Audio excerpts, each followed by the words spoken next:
So remember, our project for this week is to imagine surfaces in R3. Then start doing calculus stuff to these surfaces in R3. One way we can imagine a surface in R3 is to make a function where we have a function of two variables, and the height above the xy plane is how we build the surface. Yesterday, we looked at this linear function. We know that a linear function in two variables will represent a plane in R3. That's our big takeaway. It makes sense. When you have a linear function, that's what everything's going to be flat. When you have a linear function of one variable, you get a line. When you have a linear function of two variables, you get a plane.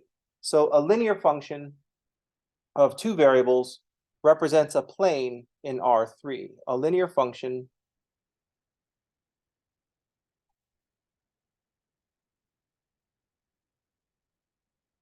of two variables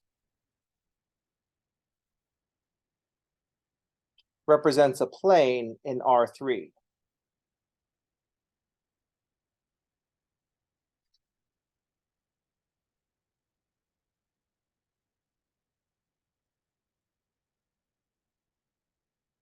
We know that a function of two variables will represent some kind of surface in R3 if we specifically have a linear function that will produce a plane. So now we have tied a particular kind of equation to a particular kind of surface.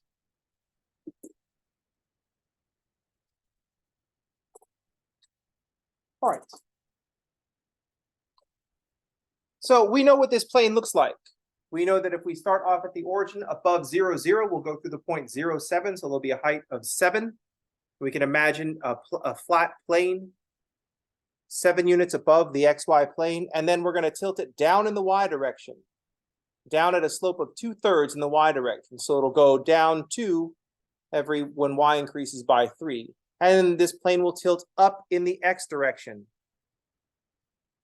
It'll go up 4 whenever x increases by 5. So we can imagine the plane tilted down in the y direction and tilted up in the x direction with a few anchor points, specifically 0, 0, 7. That's the one that this particular equation wants to call your attention to. This particular equation is set up to call your attention to what's going on at 0, 0. All right. When we look at contours or level curves, we're doing the same thing that we did back when we looked at that circular paraboloid. We just pick values of the function, and we see what curve that produces. We pick values for one of the variables, and we see what kind of curve that produces.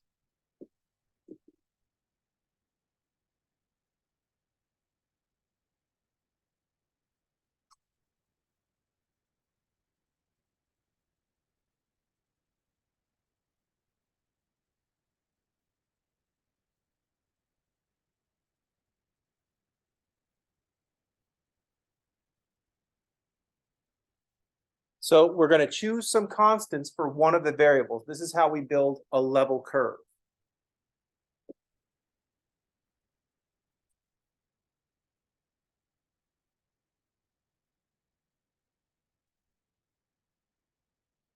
Since we're making a function, we'll specifically have contours. When we have an output variable, we look for fixed values of the output. So what happens when z is equal to 0? Notice that when we pick a constant for one of the variables, we end up with an equation in two variables. So when we choose some constants for one of the variables, we're going to get a bunch of equations in two variables.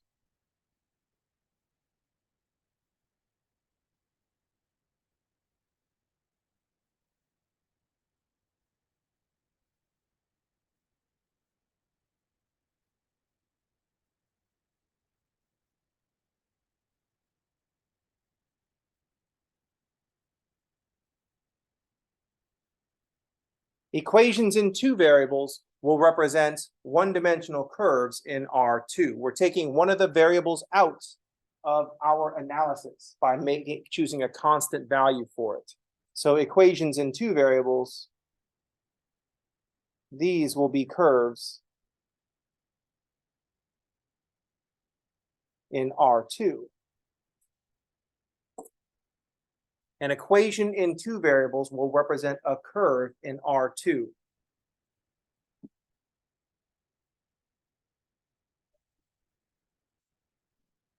Choose some constants for one of the variables. Choose some values for one of the variables. So I'm going to pick z. I'm going to say what happens when z is equal to 0. Then this equation, because we get the equation 7 plus 4/5 x minus 2/3 y is equal to 0.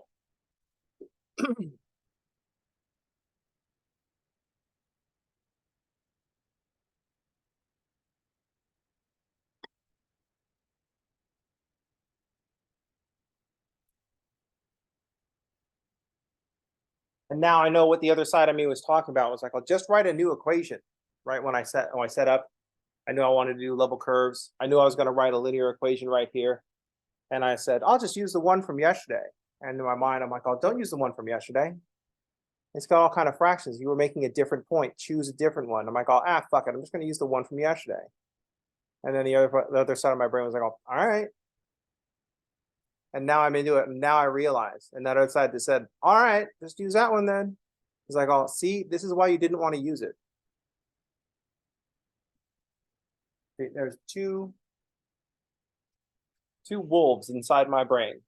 And one said, just use the other one. And the other one said, no, just use another one. And what I needed was a third wolf that would make the two fucking communicate with each other.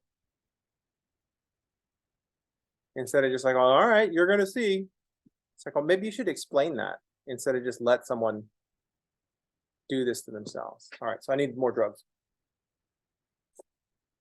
All right. So we can see that we have a line. The point is that when we're doing the same thing that we always do in math, we either add 0, multiply by 1, or drop the problem down to an easier level. And that's what we did here. We've got 3 variables running around. What a mess, even though this is a well-understood equation or a well-understood function. We know what it looks like. We had 3 variables running around. We dropped one of them out, and now we just have 2 variables running around. Now we got something very simple. It's messy, and I don't know if I'm going to be able to handle the fractions, but it's very simple. We just have a line.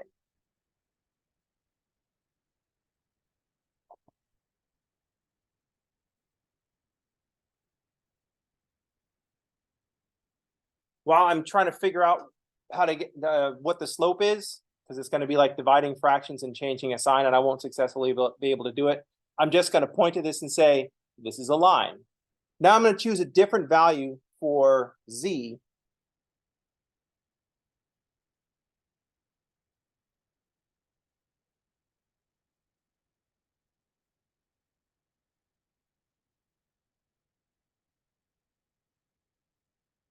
And what we have is another line that's parallel to our first line.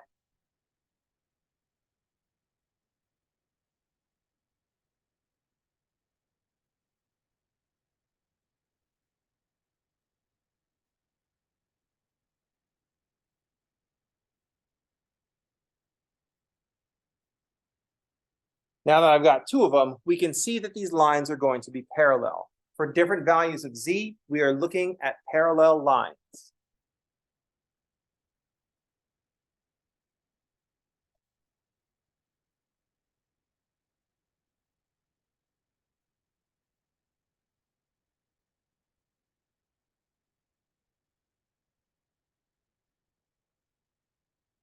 We can tell that the lines are parallel because the coefficients of x and y don't change. The ratio of how much x changes and how much y changes is not changing. So we get parallel lines because the coefficients of x and y are not changing.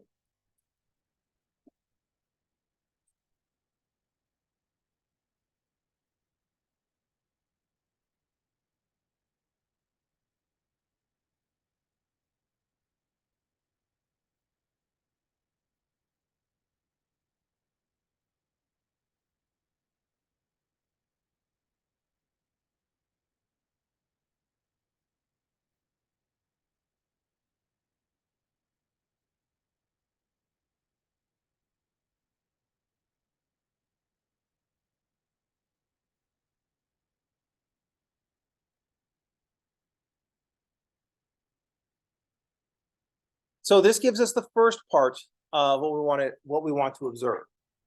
We're looking at a linear equation. We know that this produces a plane from what we've thought about before. Linear equations produce flat things. That's why linear algebra is so simple. Everything is flat. That's the whole point of linear algebra. Everything is flat. That linear is making everything flat. Flat is the default mode of thinking. Flat is the easiest thing to deal with. So we can see that we're just producing parallel lines. But there's more that we need to observe about these particular parallel lines. Am I going to have to come up with the slope of these lines? Or should I just make a new line? So the observation that we want to make is that the contours of a plane will be parallel lines.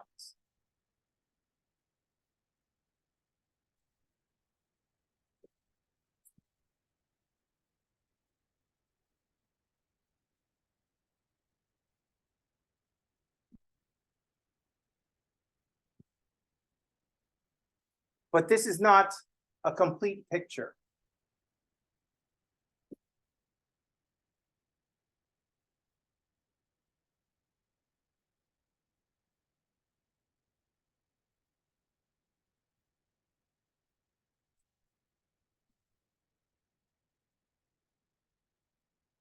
So there are other considerations.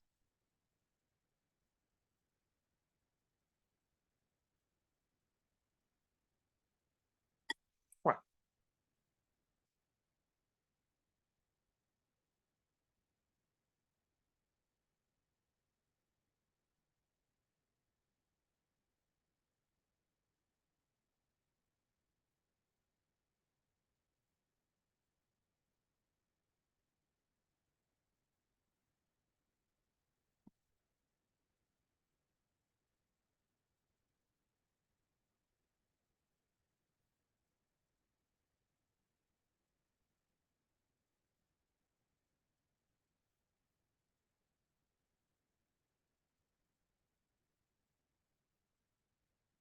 Want minus y. Now that I've erased and changed it doesn't make a difference. I wanted a simpler version of the previous one because there's no way I would be able to do multiply and divide fractions. So I'm just not very good at arithmetic. It's not my strong suit. I don't know why. If we go out to dinner with friends, they just hand me the bill. It's really, really annoying.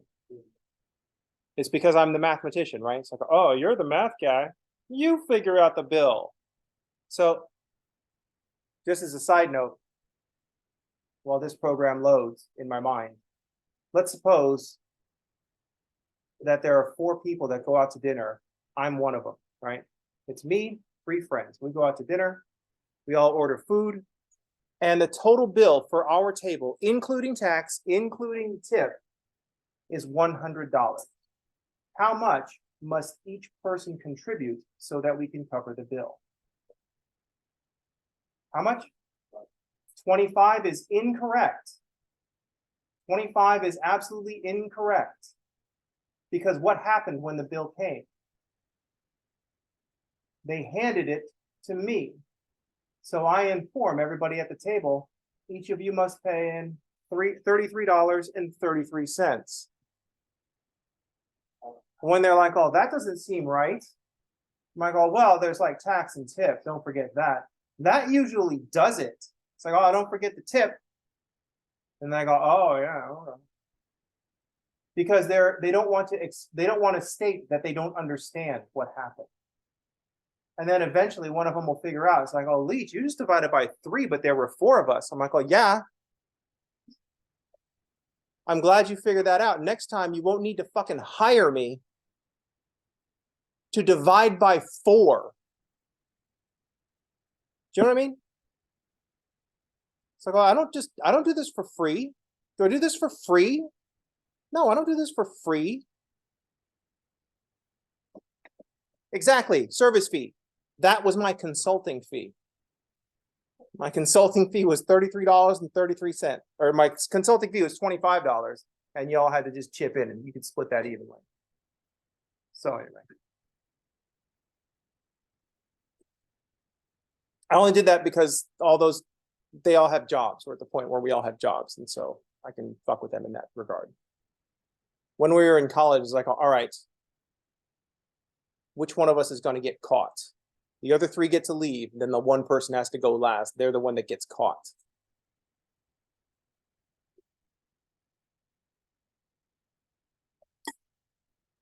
All right, what are we talking about? Oh, yeah. So I wanted to simplify this. I dropped the plane down from 7 so I can get more reasonable contours. That's really what I'm going for. I just want some contours that are easier to draw. I want to drop from 7 down to 0, and instead of having a slope in the y direction of -2/3, I just dropped it to -1 for integers. And instead of just having a slope of +4/5, I raised it all the way up to 2, so I could have nice integers.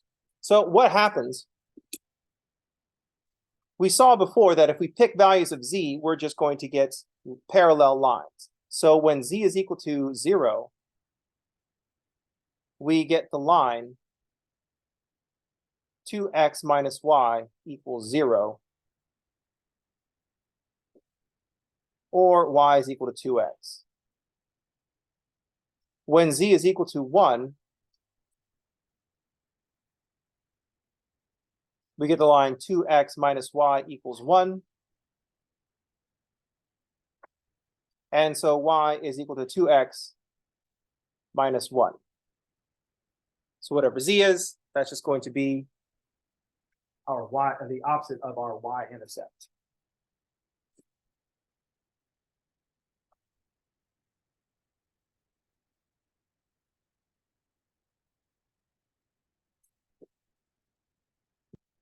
So we can picture what the contour map looks like for this plane. We can picture what this plane looks like. We're just going to draw a bunch of lines parallel to 2x, a bunch of lines with the slope of 2.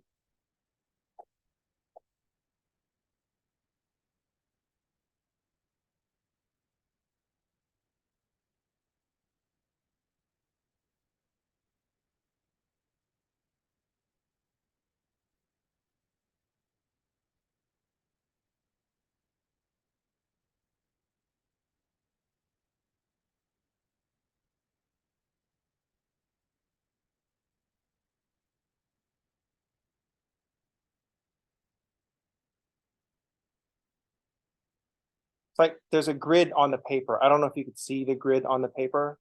You might be young enough that your eyes still fucking work. But for me, it's like, for the most part, I need more light.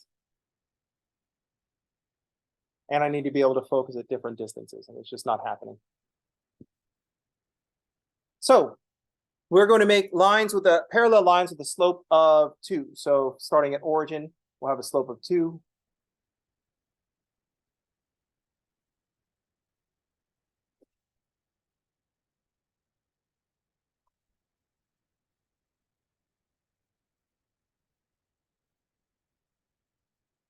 Now, each of these lines will represent a different z value. This is where the z is constant. So we should label that. We should say this is where z is equal to 0. So that is the contour for z equals 0. Then our next contour is at, I'm going to draw 2x minus 2 to give ourselves some space.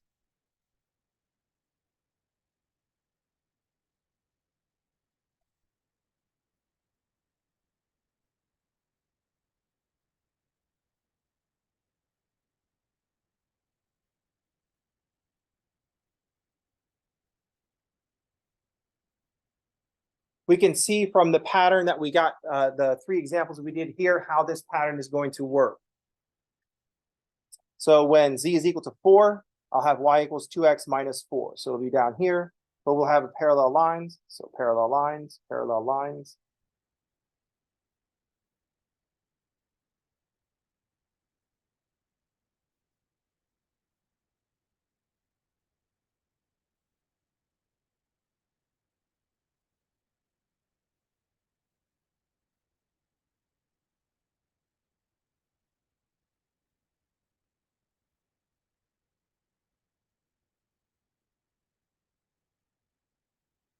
Here's one of the things that we want to notice about what's going on with these parallel lines. So we know that the contours of the plane are going to be parallel lines. The other thing that we need to notice is that these lines are evenly spaced. The distance between the 0 contour and the 2 contour is the same all the way across. So not only do we have parallel lines, that's not enough to make a plane. We have parallel lines that are evenly spaced apart that have the same delta x apart and the same delta z. Notice that when we go from these two lines, from z equals 0 to z equals 2, the delta z is equal to 2, and the delta x is equal to 1, and that fits with the description of our line. The coefficient of x here is 2, so the slope the slope in the x direction, the delta z over delta x, should be 2. And that's what we see going on right here. So we see here our delta z is 2. There is a plus 2, and that happens in a delta x. That happens in a delta x of plus 1.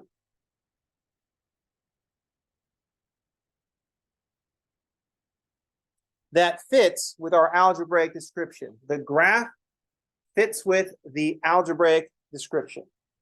Here's our delta z over delta x.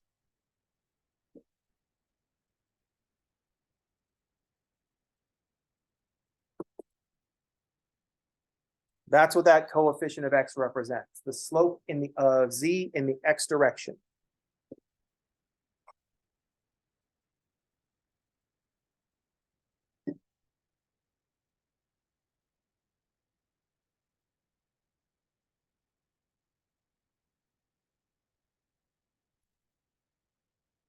Go in the other direction, we see this minus y. The minus 1 times y is telling us that the change in z with respect to y should be -1. So when y increases by 1, we should see z decrease by 1. Let's imagine what that looks like over here on the contour. Y increasing by 1 would be going from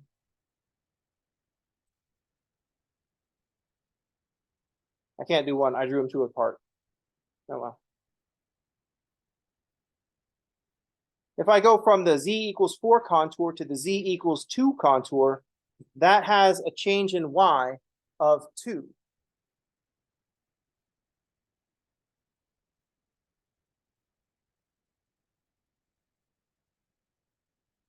But if we look at the z values in that change, if we look at the change in the z values as we go from the 4 contour down to the 2 contour, the change in z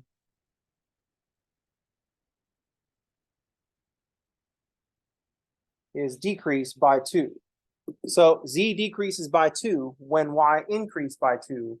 And so that's a delta z over delta y of -1.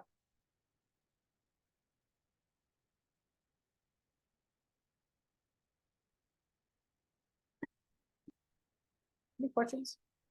So the point is that parallel lines, a plane will have parallel lines for contours, but that does not necessarily mean, just because you have parallel lines for contours, does not necessarily mean you are looking at a plane. The other thing you want to look at is the z values of each of the contours. Are the contours evenly spaced? And are the z values evenly spaced? The direction we normally go is, the directions we normally go is, how is it changing in the x direction? How is it changing in the y direction? Because those are the ones that are going to show up in our equations. Any questions?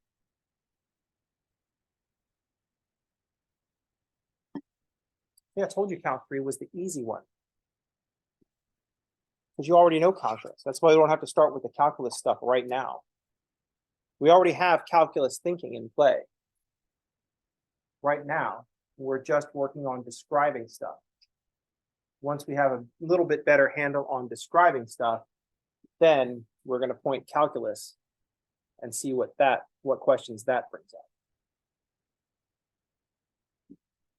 How's everybody okay? Everybody looks sad. You all look like this. And it's because you realize it's an 8 o'clock class that meets every day. But we only have like 16 weeks to go. I don't know what you're worried about. It's only 16 weeks. That's all. We only have to do this until December. Like the end of December, but December. No, it's the beginning of December. December 9th is the last day of class, and then we're in finals week. So see, it's like right around the corner. Geologically speaking, we've got no time at all.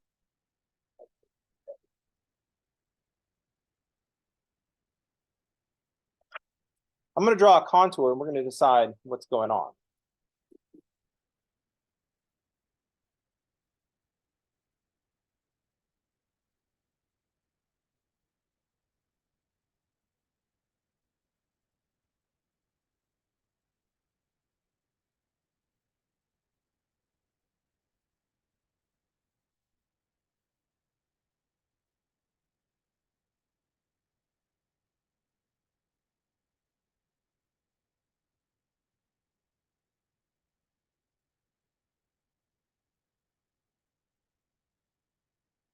I realized that the dots are really faded, and I was like, well, they should make one with darker dots for older eyes. And I realized that that would be like the Rocketbook version of those phones that had the big giant buttons on it, or like those flip phones that have the big giant buttons on it, like a Jitterbug phone or something like that. I think that's the age that I've hit. Anyway. So we're going to have some contours.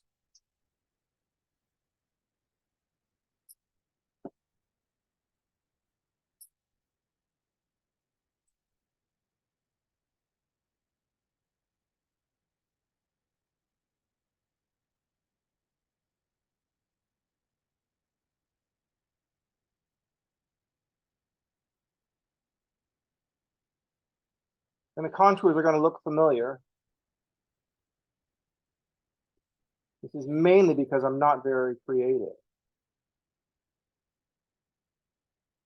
And what we're going to change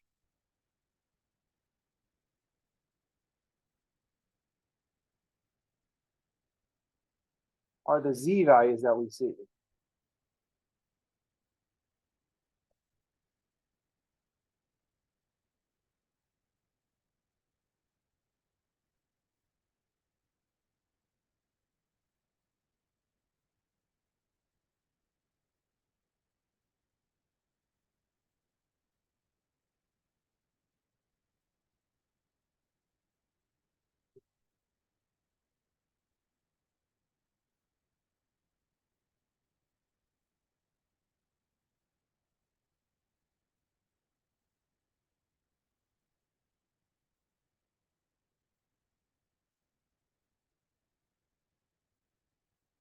So I've got contours that are parallel lines. I've got contours that are parallel lines.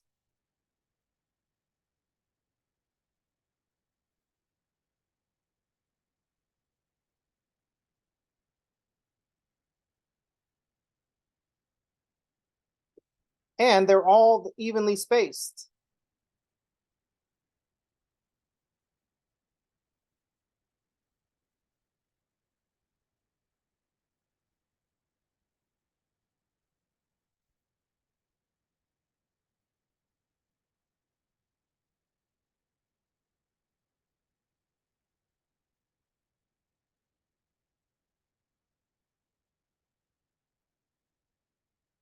The contours are all evenly spaced parallel lines. What I haven't told you is how high these parallel lines are.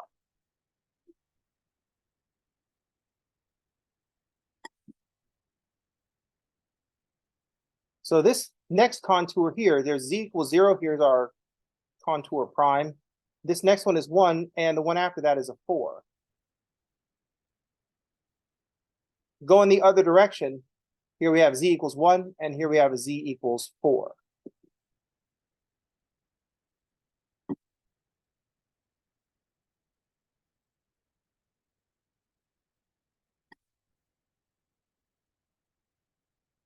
So if I drew another contour after this z equals 4 contour, where do you think this one would be? Because I've taken linear right off the table. Z is not changing linearly. Is it exponential or is it something else?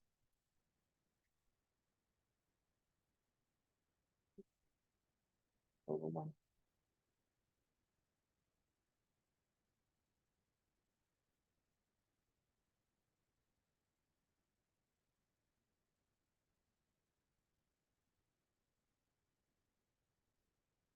You're thinking, do we really have enough information? It's no, not really.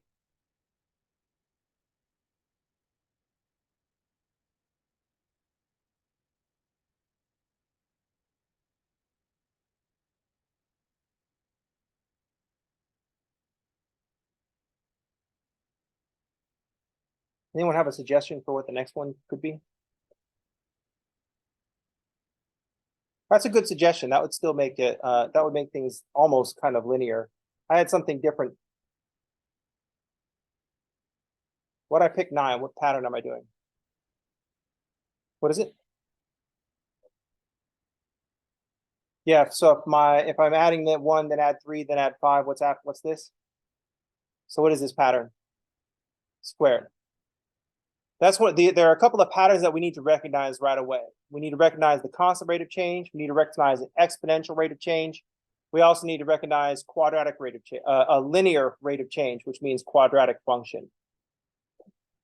So once you found out that I wasn't doing exponential, the next guess you should probably throw out there is quadratic. I mean, do you really think I'm going to be doing anything very complicated? It's 8 o'clock in the morning, and I've already admitted that I haven't had enough coffee today. So, I mean, I bailed on like just doing 4/5 divided by 2/3. I bailed on that and dropped down to 2/1. So I'm not really going to be doing anything fancy. I'm just going to be doing some quadratic functions. But what we want to look at here, and the reason that I care about looking at patterns and identifying rates of change in numbers, is that we don't always get to see graphically when something isn't linear. We don't always get to see graphically when something is not linear, like we have here. Because we're looking at a two-dimensional contour map of a surface in R3, we don't get to see that this is bent. We can see that this lowest ridge is at 0. Here's like the bottom of the valley, and that it's parabolic up the sides of this valley. We have to be able to see that parabola in the numbers because we can't see it in the actual image. That makes sense? I realized that we could easily produce a three-dimensional representation because we have massive amounts of computing power. I have my phone, and my phone does, in fact, right on the front screen, have Wolfram Alpha, right?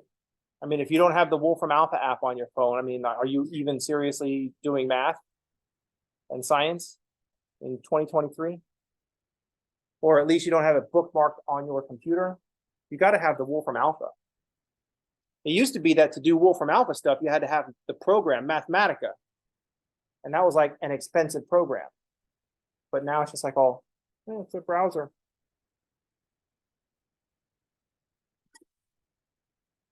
So we can produce those things, but we don't want to have to. We want to be able to read what's going on in the numbers. It's kind of like in the Matrix. You know, in the Matrix, they had the screens, and all the screens showed are like those green symbols that kind of like flicker and fall down the page. And then they say, oh, see, you all just see the symbols, but you learn to read the symbols. You learn to read the symbols. You'll learn to read the symbols. You don't need this parabolic valley. You can see it here. Wrote this equation down, and you pictured the plane going through the origin, slope down in the y direction, slope up in the x direction. The symbols are giving you a whole picture.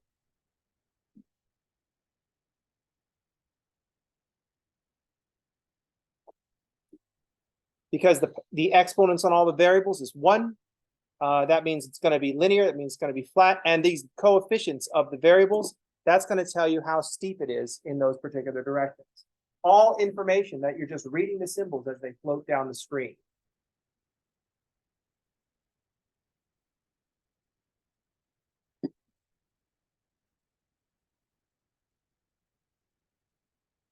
questions? Comments? Has everybody seen The Matrix? I usually make that Matrix reference, and I don't know if everybody has actually seen the Matrix movie. I realize that The Matrix, see, what I have to realize is I've clearly been making this reference for a very long time because that movie is fucking older than most of you. The Matrix, the movie with Neo. So at one point in the movie, they're like looking at the screen because they're in what they think is the real world. And they're looking at the Matrix, and it's just a bunch of symbols that like flow down the page. And anyway, the point is that the symbols. So make a note to self: update your references, old person. So the point is, we want to be able to read what's going on based on the graph. Our graph might not be a three-dimensional representation or a two-dimensional three-quarter view like we would see projected on a screen. We might just have this limited view, and we need to be able to see what's going on. We see the parallel lines, so we can see that this is just going to be this might be a plane, but then we see the pattern of the z values, and we can see that here's this bottom part, here's the lowest z value, and that it's bent up on either side of that 0 line. And when we see the pattern 0, 1, 4, 9, 16, we know we had a quadratic pattern going up. Add 1, add 3, add 5, add 7. That's a quadratic pattern. That's a linear rate of change. So you imagine a parabola. If we stand on this z line where z equals 0 and face in the direction with a slope of 2, we will be seeing a parabola. Any questions? Yeah. If we stand on the z equals 0 line, if we stand back here and look at a section of this, if we stand at z equals 0 and look down the line where y is equal to 2x, a line with a slope of 2, we would see the parabola going up on either side.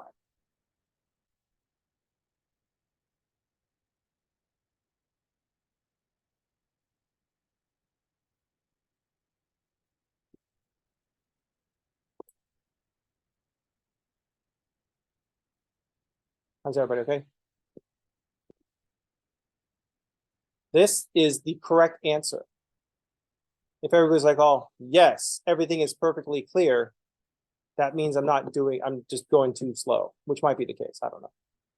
If you're like at the end of a math class, if you're like, oh, I'm not really comfortable with this, that is correct, because now you are motivated to go out and figure out what was going on, to keep thinking about what the F was going on in your math class.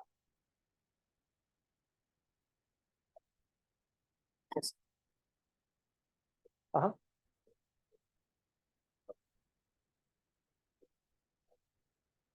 We're kind of already thinking about partial derivatives. Here are some partial derivatives.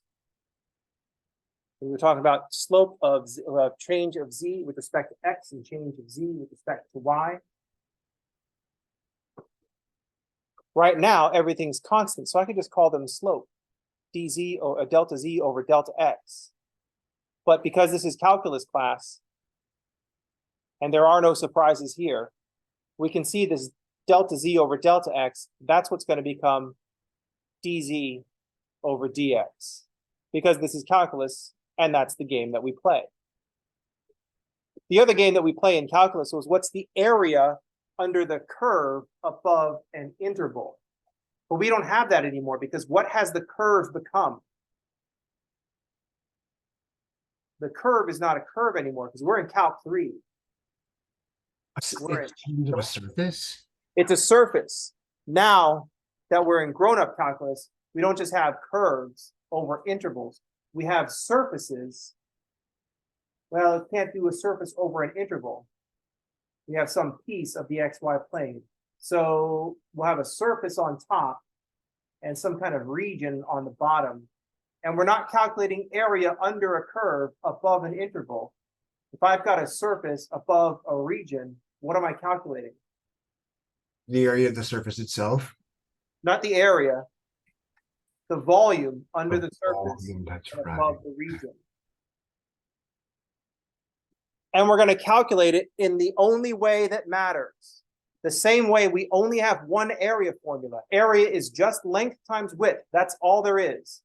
Every other area formula is just some niche formula that someone figured out. It's some extra piece of data that you have to carry around that only fits in very particular situations. The only one you really need is length times width, the actual definition of what area is. And we're going to calculate volume in the same way. There's one volume formula that we need. It's length times width times height. That's what volume is. Volume is just length times width times height. All the other volume formulas that you have, like 4/3 pi r cubed and all that stuff, that's all just like niche stuff. All you need is length times width times height. That's how we calculate it. That volume of a sphere that seems so useful only works on spheres. Just like area is pi r squared, only works on circles. What if our height is not changing by a circle? That's where we have to integrate. So what if our height, that function, is not changing in some nice predictable way where it's just flat, or it's just a line going like this, making some kind of triangular prism, or it's just a sphere? What if it's something else? What if it's something weird? That's when we have to integrate.